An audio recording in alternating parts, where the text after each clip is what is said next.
Okay, I have been investigating my noisy drivetrain, my noisy rear axle, let's say, and I've sat and thought about it. I pulled the rear hubs and all of the bearings look okay.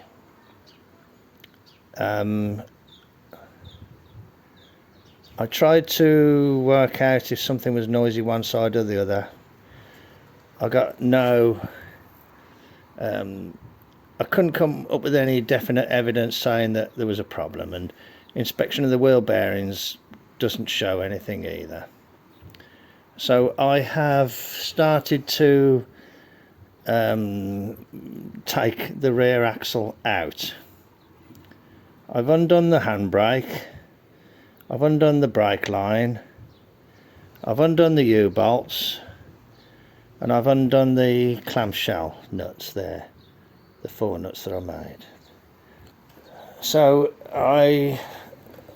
what I believe I'm going to do, what I think is going to happen, is that I'm going to jack it up under the axle. That will lift the whole car. I'll put the axle stands under the frame instead of the axle, and then when I lower the axle should come down from the chassis and I should be able to roll it back. That's the theory. Let's see if the practice lives up to the theory.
Okay, bit messy, but it's out. What to do now, that's the question. I'd like to look at the pinion bearings, to be honest. I don't want to strip it down more than necessary. I've never had this axle apart, so I don't really know what it's like inside. I might have a good look at the UJ on the back of the gearbox before I do anything else. Okay, I'm looking at the UJ. Doesn't seem very greasy, considering I slathered it in grease when I put the gearbox on. What I think I'll do, I'll put the car into top gear and I'll take it off and have a look at it, or just wobble it about, see if I might take it off actually and have a good look at it.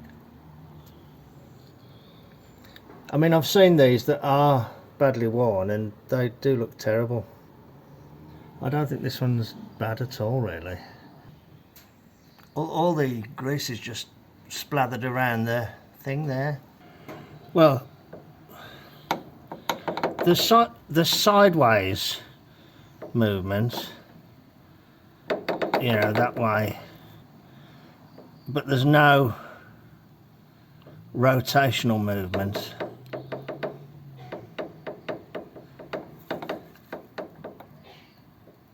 The rotational movement turns the whole thing. I can't feel any rotational free play, so I'm going to say that's okay. Although I'm a little bothered by the fact that all the grease has been thrown off it. I think that UJ is okay. doesn't look like the shaft has been contacting the nut, because that can lead to a sort of vibration effect, can't it? I'm just wondering if those splines are worn. I don't think so. You know, not to a point where you'd be generating a massive vibration. Okay. Okay. Let's get ready to start trying to have a look at the axle. I need to work out what I need to do with that. Okay, back in a bit. I'm not working under the greatest of conditions, but I've took that bolt out. I've took that off, the speedo drive. I've took the circlip off. I've undone that bolt and I've undone those bolts. So in theory, the torque tube should slide off.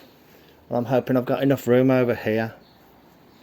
I'll move the broom because I can see that's kind of in the way.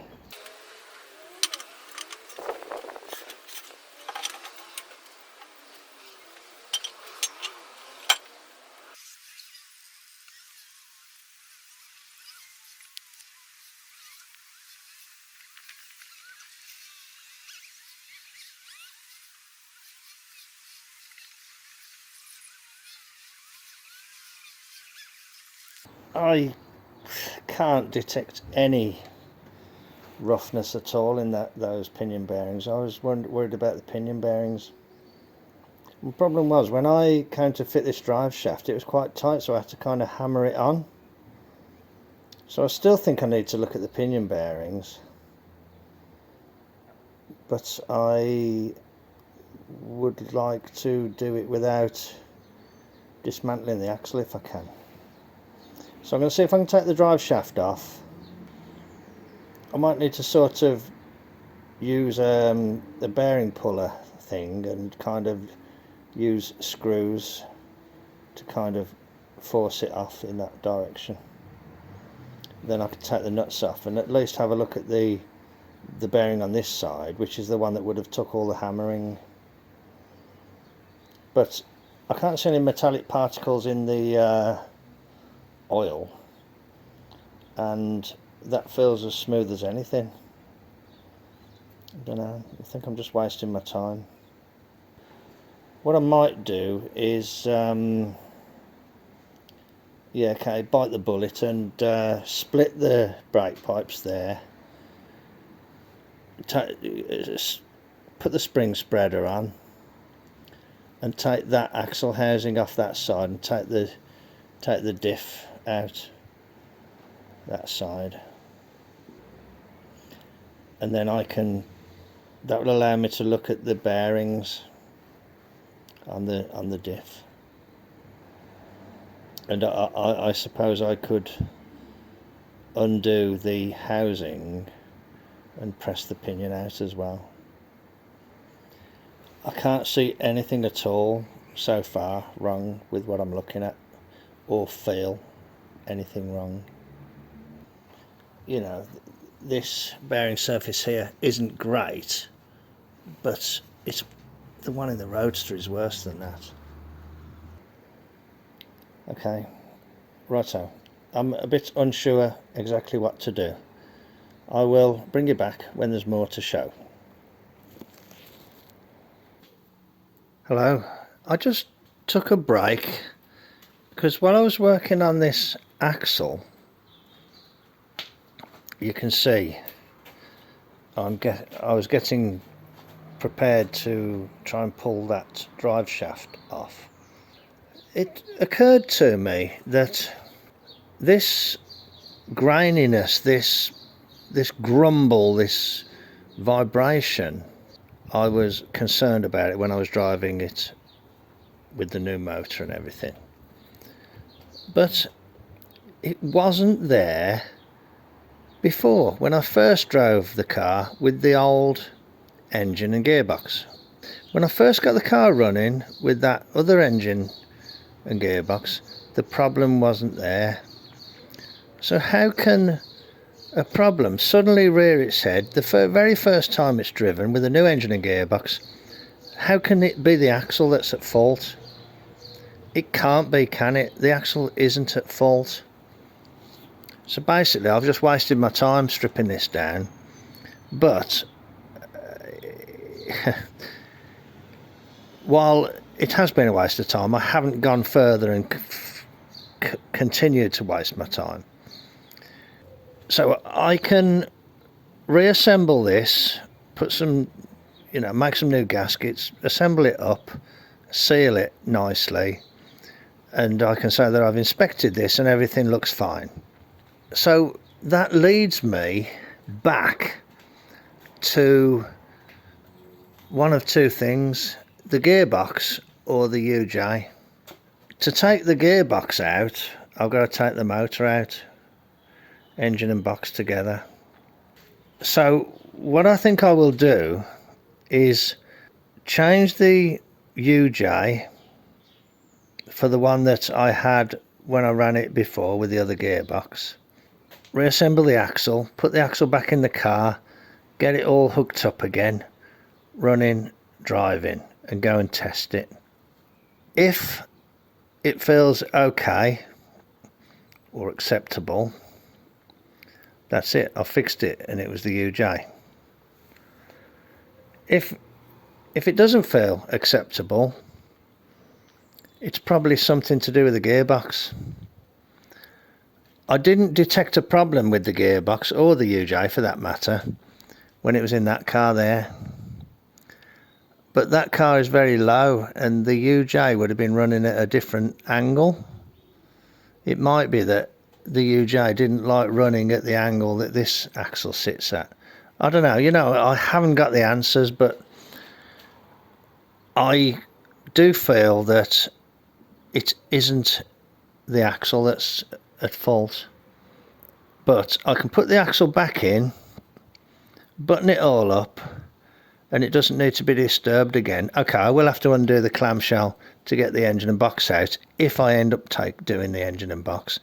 But I'm hoping that if I change the UJ, it will be okay. Okay, I'm kind of repeating myself, but I'm kind of repeating it because it has to make sense in my, to me.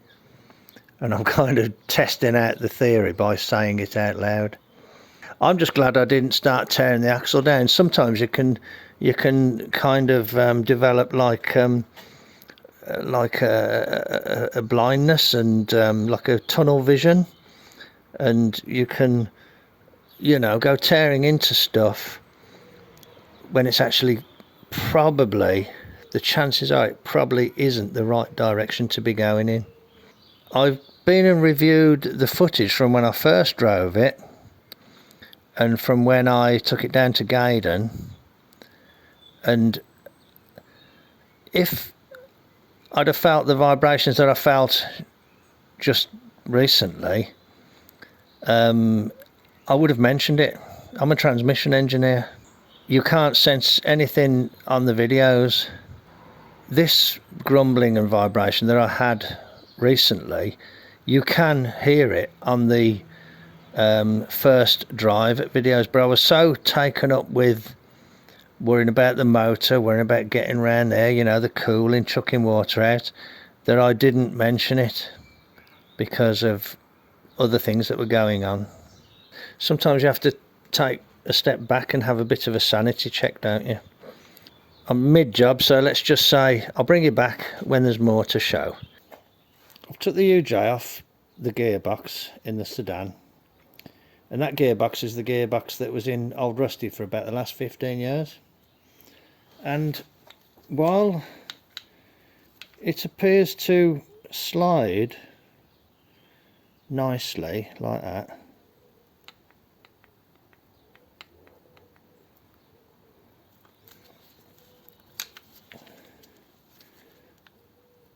and like that, there is a very small amount of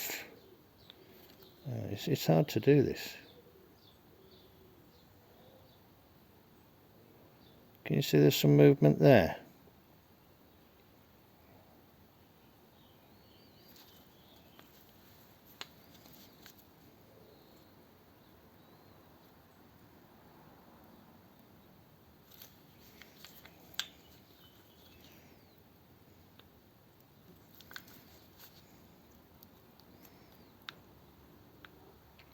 Yeah, I can feel play on that one there. The other thing is as well is that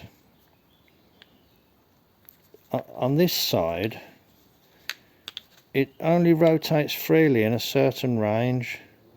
It goes a little bit tight there. It doesn't clatter shut here. See there? So I don't know if that indicates anything, but the more I'm playing with this, the more I can feel free play.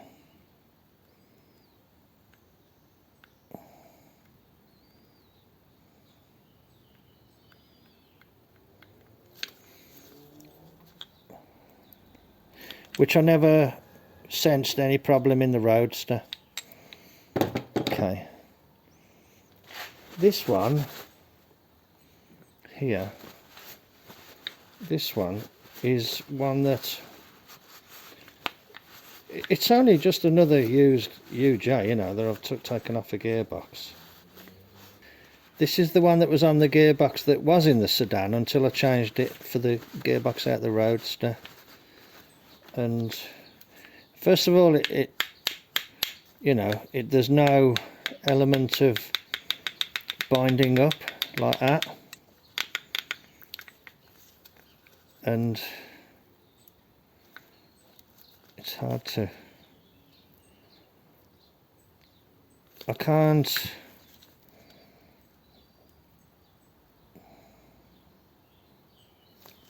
generate any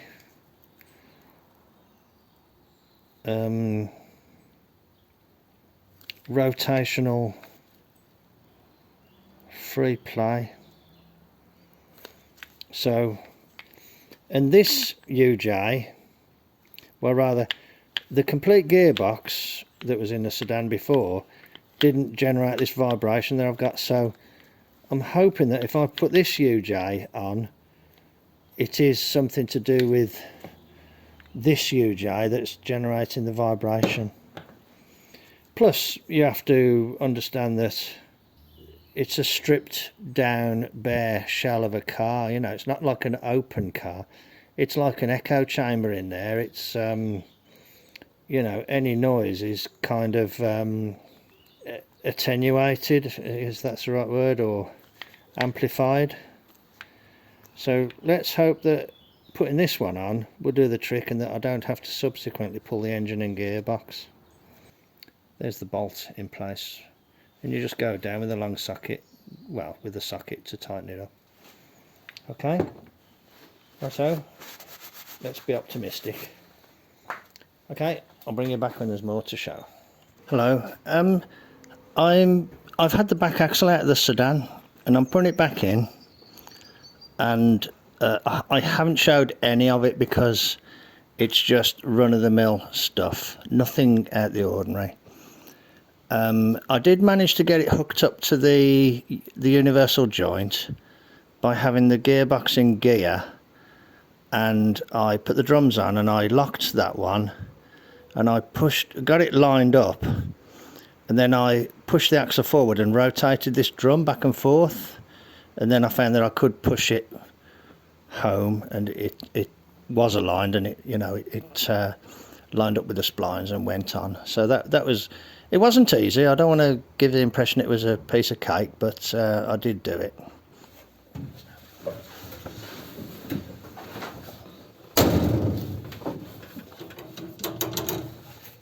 Hello. I did a lot of work yesterday, and I haven't road tested the car yet. I want to see if changing that UJ has improved the NVH problem that I had, the vibration, the harshness.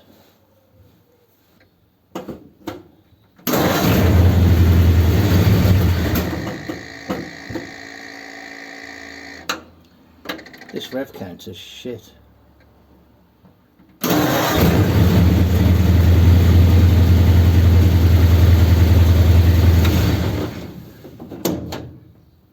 I had cranked up the idle. I'll go and slow it down.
you.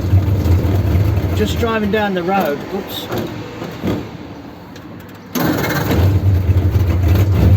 Just driving down the road, I think it is.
Fuel prices have gone bonkers here.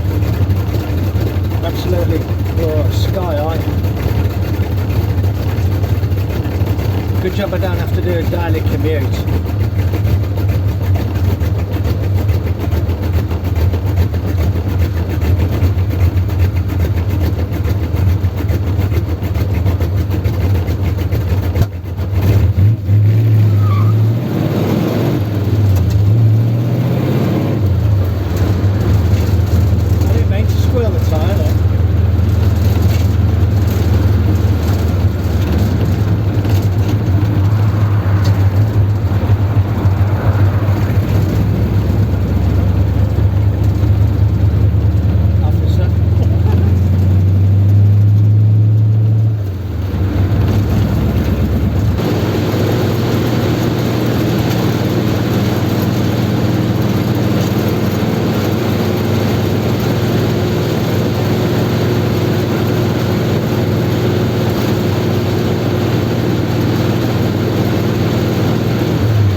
you've drifted off a bit.